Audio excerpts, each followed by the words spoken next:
So hello guys, no? Stock review na tayo July 15. So ito yung ating mga re-reviewin. Si PSEI Index, si VUL, SEC, GMA7, ASEN, Tech, PHA, Converge, ICT, at si ASEN. So tayo nang dumako sa ating index. Ito muna pala. So anong nangyari sa ating index? Ating index nag-close tayo. So nagsisimula ulit mag-dive yung ating index sa So nag-close tayo sa 6,727 area or negative 107 points or negative 1.57%. So ating value turnover 4.8 plus 600 million edi 5.4 billion. So ating advance 69, ating declines 120. Sa sector naman, so ang nag-gain lang sa ating sector si mining and oil na nag-gain ng 0.91% and the rest halos malalaki ang loss natin na puro 1% Si holdings natin 1.84%, pati ang ating banking 1.44%. So malaki-laking loss yung nangyari ngayong Thursday. So silipin naman natin yung ating net foreign kung tayo ba'y binentahan. Syempre for sure dahil red ng ating index. Ayun na nga. So tayo nag-loss ng net foreign loss. Net foreign selling tayo na negative 551 million. So malaki-laki ngayon. Medyo malaki. Dahil nga hindi ganun nga naging into positive outlook to negative outlook yung in-expect ng ating mga investors. So nagsisimula ulit silang lumabas. So mag-chart tayo kay PSEI.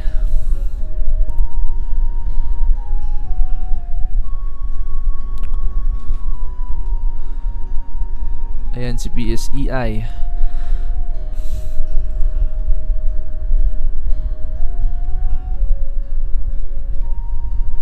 So kung kahapon yung ating support is si EMA 50, ngayon siya na yung na-break na.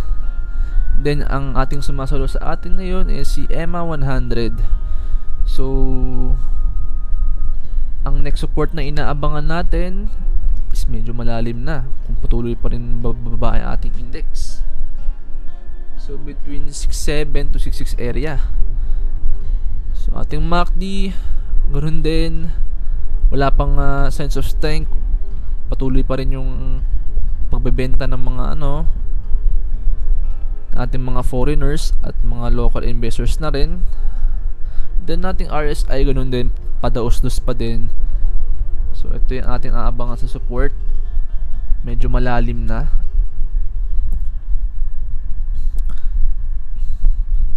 Kasi bumabalik ulit tayo sa downtrend downtrend bias. So ino yung next na RSI natin. So baka mag-oversold ulit tayo pag nagkataon dito.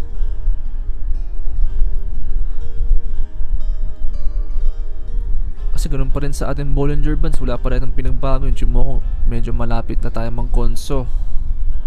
So, pag tumapak tayo ng Ichimoku, expect consolidation or breakdown kapag nabutas yan. Nako, malayo-layo pa yung ating PSAR. So downtrend na downtrend pa yung ating signal sa PSAR dahil ayun mataas yung kanyang signal pero yung candle sa baba. So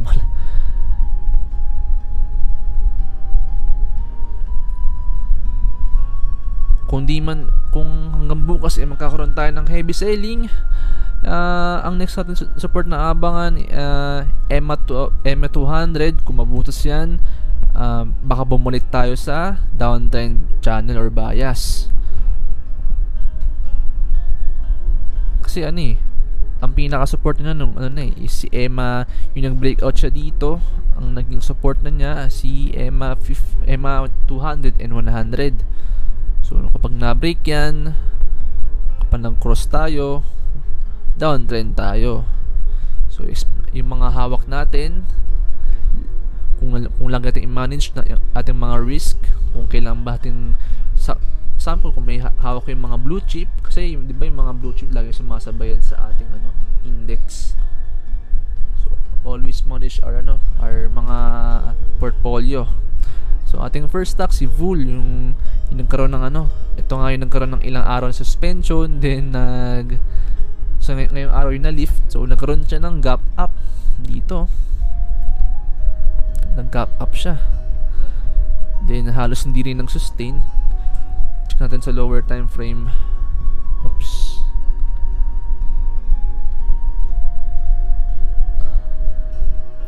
Ayan. So nag-gap up siya. So nag-attempt ng bounce. Tapos hindi rin na-sustain. Dito nahulog din. Hanggang sa nag-conso na siya pababa. So ang ginawa lang niya is nag-gap up, then finil lang yung yung gap yung buong gap area. Kaya siya naging red. Check tayo ng ng EMA natin.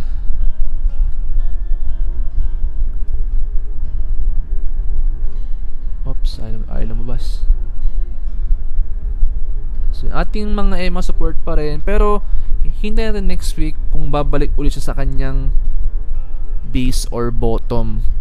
Kasi doon siya galing eh. Ayun So itong area na to is resistance. Kasi gap up to eh. Hindi siya pinush pataas eh. So doon siya nag-open. Siguro yung mga nakabili dito nagbentahan na din. Kaya siya nagkaroon ng long red. Pati yung mga naipit dito. Siguro mga kung nakawala na siguro yung mga nakabili dito. Sumuko natin. So binabalik ulit sa resistance. Bollinger dahil nga siya nagkaroon ng gap up. So hintayin natin kung magkakaroon siya ng another highs o magkakaroon siya ng pababa ng pababang volatility. Kasi pag ganyang red di mo pa masasabi kung kasi para sa akin yung ganyang red is is negative kasi kumbaga hindi siya okay lang kahit na-feel yung gap basta tumaas ulit, pero hindi, ang nangyari na finil yung gap tapos doon siya nag-close. So ayun, so para sa akin negative yung sign na yan. Ating next na though na sa ating MACD dahil nagkaroon tayo ng mataas na volume pataas pa rin siya, pero ang ating histogram negative. So medyo umangat siya, good sign yan, pero hintay-hintay muna tayo kung lalabas siya sa sa ating negative histogram. Sa ating RSI dahil nga nagkaroon tayo ng gap up pati malaking volume, siguro maghintay muna tayo ng ilang candles kung may mabubuo siyang trend or na sign. Kasi parang ang mangyaring laro mo dyan is babalik ka ulit sa base. Ang titingin mo ulit yung base lagi eh. Hindi ka titingin dito eh. Kasi parang sell on news yung nangyari dyan dahil yung backdoor ni National Bookstore. So ayan si Bull para sa akin wait muna tayo ng base. Ating next stock si SCC. So kahit na nagko-correct yung ating market, nagkakaroon ulit siya ng another highs, ng 52-week highs. So medyo na-hit na yung ating unang target. So maganda yan. Ating next target, eto na. So ganoon pa rin kay SCC dahil siya ay 52-week high. Pagka umaakyat, hintay tayo ng mga gatong base. Diyan ang magandang entry. Ayan, tulad nito. Bago siya nagkaroon ng medyo parabolic, nagkaroon siya ng base bago umakyat. Then ating mga EMA, ganun din, Bollinger Bands, packet pa rin yung volatility nyo. Parang parang cup ang drawing niya. Ayan cup na malaki. Kasi hintay tayo kung saan pwedeng pwedeng gumawa ulit ng handle kung sakali man. Pero ganyan yung parang drawing kay SCC eh. So ating next target, eto nga. So maganda pa rin yung movement ni SCC despite na nagko-correct yung ating market. Then ating So wala siyang weakness, paakyat pa rin, maganda yan, good sign. So ayun nga yung ating RSI. Sabi nga natin kahapon, baka mag-stay lang siya sa overbought area. So ang ating next na aabangan, ito na, area na to, kung i-break ba yan. So part kay SEC, no, sobrang positive tayo dahil na-hit niya yung ating unang target price. Kung ayun yung target price nyo, pwede na kayo mag-sell kung ayun yung target nyo. Kung ang plan nyo is makakuha pa ng malaking gains, hold lang kayo until ma-reach to yung area na yan. Kung mabutas yung mga MAs natin, manage your cut loss. So ayun lang si SEC. So ating next stock si GMA 7.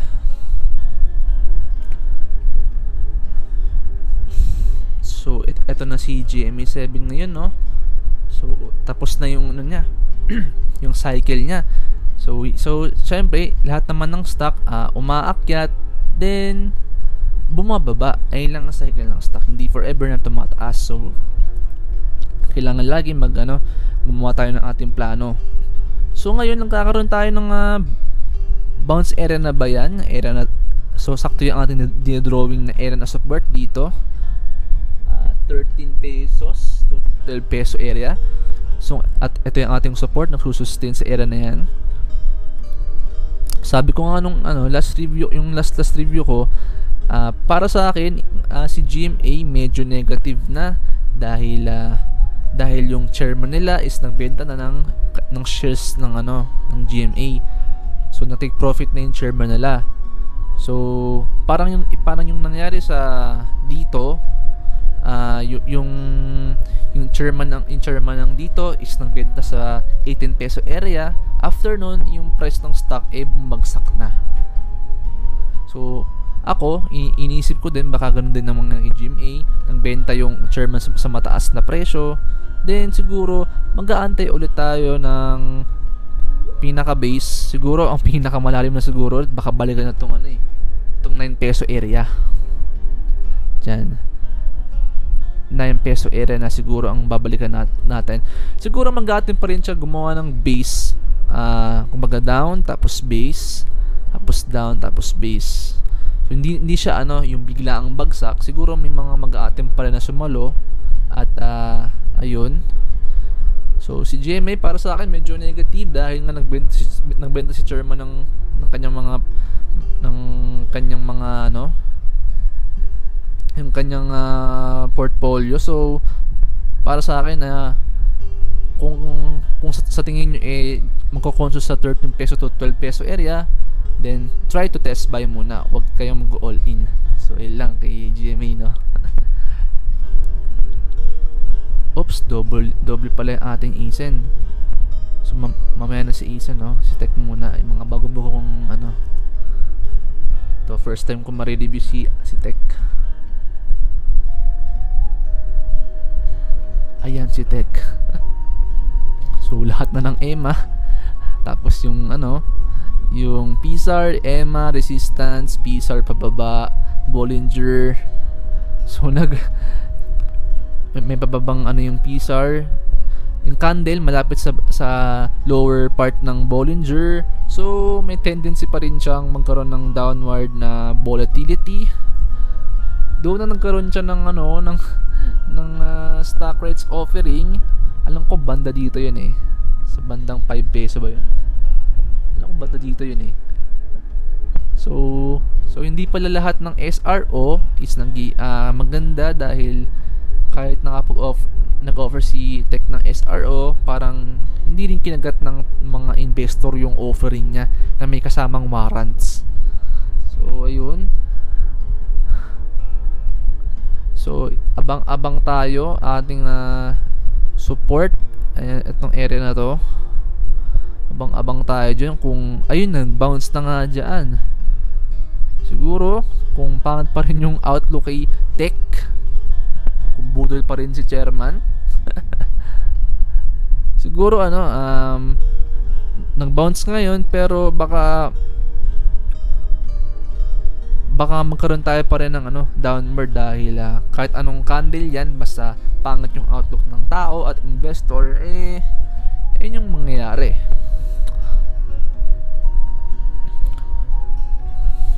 Ayun, MACD negative histogram na, so may week. So halos matagal pala siyang nakababad sa sa negative histogram ng MACD. So bad sign 'yan. Dahil nagda-dive na naman siya ulit. Ayun ang tagal niyang nag-dive. So hindi na siya nagkaroon ulit ng momentum paakyat. Yung RSI naman natin ganun din. So abang-abang tayo sa oversold area. Ako, para sa akin, oversold area ang abangan nito. So ayan si Tech, medyo sobrang negative tayo kahit may SRO at warrants. So hindi siya pinatos ng mga tao. So yun, ayan si Tech, sobrang bearish tayo kay Tech. Ito si PHA. Sabi natin kahapon kung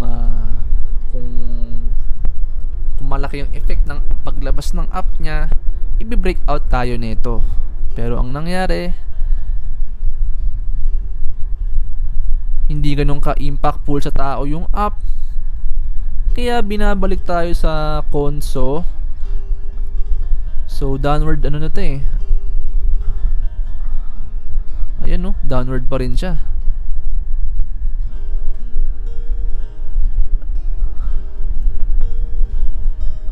So wala pa tayo nakikitang akala, kapon sinabi natin kung ma-break to is ma-break niya na yung kanyang downward bias, pero hindi, binalik ulit siya. So negative pa rin tayo. So lahat pa rin ng EMA, yung support niya ulit, hindi niya na-break, si EMA 50 at 100. So matagal tayo nakababad dyan kahit na ina-attempt niyang mag-break dun sa mga niya, EMA 50, 100, 200, binabalik pa rin sa ilalim. So ating pinaka-support, ito si EMA 9. Ayan pag na-break yan, downward ulit tayo. Then sa ating MACD, though na ang kanyang MACD pataas, pero negative histogram, so hindi rin maganda yung kanyang MACD. So sa ating RSI, so resistance, nauntog tayo sa resistance, 3 beses tayo niretest sa RSI 53, hindi nagsusustain sa RSI 50. So ang abangan ulit natin is either dito or sa oversold area. So hindi ganun ka-impactful yung news na SquidPay na app ni PH ni yung app na SquidPay. Kumbaga siguro ang inintay ng tao, siguro madadagan pa yung features, tsaka magamit na ng mga tao. Yan si PHA,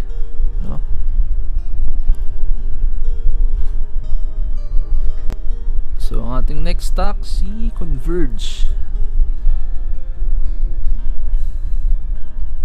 So wala pa rin pinagbago si Converge, maliban na lang sa kanyang candle. So ang nangyari kay Converge, niritas ulit itong kanyang previous high. So bumalik ulit siya.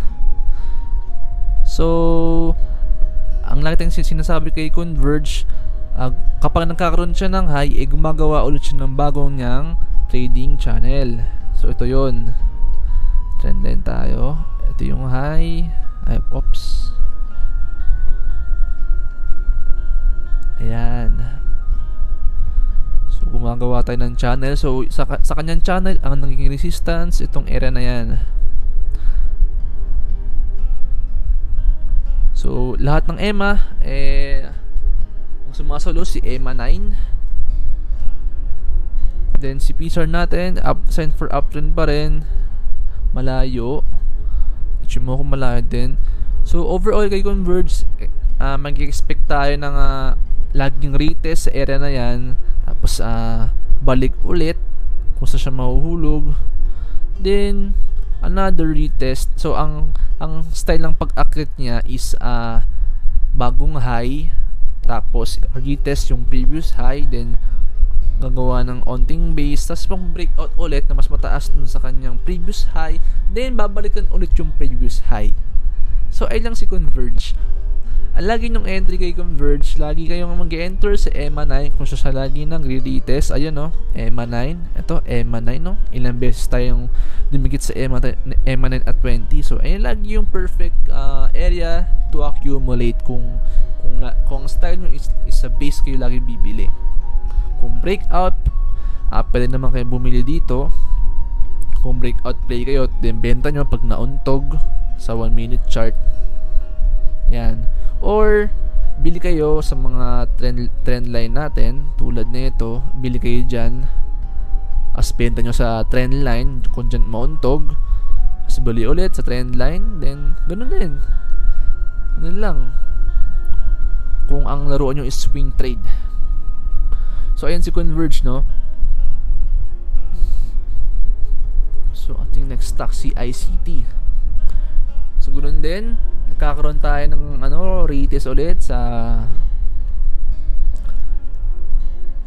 ano niya, sa base niya. So parang bumalik siya sa base niya after niya magkaroon ng breakout ulit. Pag breakout niya sa previous high niya, binalik ulit. So at basta nagsisit lang si basta yung candle niya laging nasa EMA, ang laging sumasunod sa kanya si EMA 9 tsaka si EMA 13. Always good lagi yung kung yun yung laging entry natin, pati yung laging support si EMA 9, pati si EMA 15 na rin pala. Si ICT naman, ang pattern na nakita ulit natin, parang Converge din. So kapag nagbe-breakout siya tulad nito, parang binabalik niya ulit, tapos nagkakaroon siya ng base, then another breakout. So siguro dito, dahil nga tayo nag-breakout ulit, then gagawa ulit tayo ng base bago ulit tayo magkaroon ng breakout. So ang laging saluhan dito si EMA 9, EMA 13 at EMA 50. Ayun, magkakadikit silang tatlo. Ayun, hindi nahuhulog sa EMA na yan after nag-breakout dito sa sa EMA 100. Hindi na siya bumaba ng EMA 100. So ayun lagi ang saluhan. Ayun si ICT no. Kasi kahapon sa araw is nasilip din natin to. Kanyang MACD medyo may onting pa rin, medyo namakas na onting selling pressure, pero hindi siya ganung kalakas. Tapos yung ating RSI, nagkakaroon tayo ng consolidation. So balik lang tayo sa RSI 50. So expect natin doon lang siya magko-consolidate. So yun si ICT no. Ang ating last stock si ASEN. Halos everyday natin nire-review sa ASEN kung ano nangyari kay ASEN no. Kay ASEN naman, so parang napipigilan siyang umakyat dahil pa rin siguro sa paglabas ng mga investor, pati yung ating market hindi ganun kaganda. Kaya kasi yung mga bandang area na to, yung market natin downtrend. Kaya halos ilang buwan din siya ng halos 3 months din siya nag-consolidate. Tapos yung nagkaroon na siya ng run up nung yung index natin parang nag-break na dun sa downtrend. So siguro dahil yung ating PSE hindi ganun ka-optimistic. So ako, ang tingin natin kay ASEN, consolidation muna. Either magstay tayo sa EMA 9, 13, 20 at 50. Siguro baka ang abangan niya si EMA 50. Baka dun, ito yung pinaka main support niya. So expect natin consolidation muna habang yung ating market kokonti yung positivity. So ating next target pa rin, ayan, 10 peso area.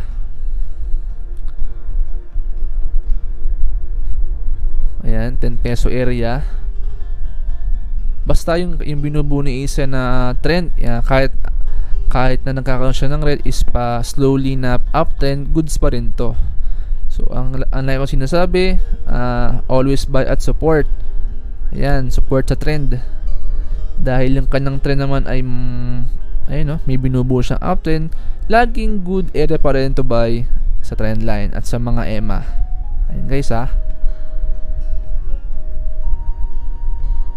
So sa ating MACD may weakness pero hindi ganun kalakas.